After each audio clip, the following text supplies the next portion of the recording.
कोल्हापूरची जीवनवाहिनी असणाऱ्या पंचगंगा नदीचा प्रकट दिन आज मोठ्या भक्तिमय वातावरणात साजरा झाला। यानिमित्त नदी घाटावर विविध धार्मिक कार्यक्रम पार पडले। वेदशास्त्री सुहास जोशी यांच्या मार्गदर्शनाखाली तसंच माजी आमदार मालोजीराजे आणि मधुरिमाराजे यांच्या उपस्थितीत पंचगंगा नदीची महाआरती करण्यात आली। पंचगंगा नदीप्रती नागरिकांच्या मनात मोठी श्रद्धा आहे। यातूनच नदीची रोज संध्याकाळी 6 वाजता आरती केली जाते। ही प्रथा पंचगंगा आरती भक्त मंडळाच्या वतीनं 2009 पासून सुरू करण्यात आली आहे। काशी हरिद्वारच्या गंगा नदीच्या आरतीपासून प्रेरणा घेत हा उपक्रम सुरू झालाय।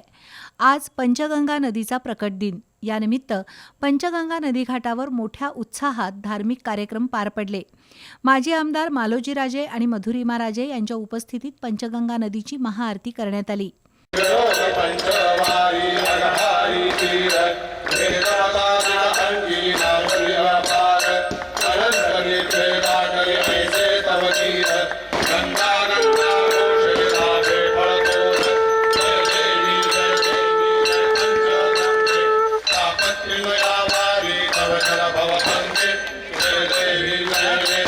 वेदशास्त्री सुहास जोशी यांच्या उपस्थितीत पंचगंगा नदीला नैवेद्य अर्पण करण्यात आला आणि नदीची ओटी भरण्यात आली।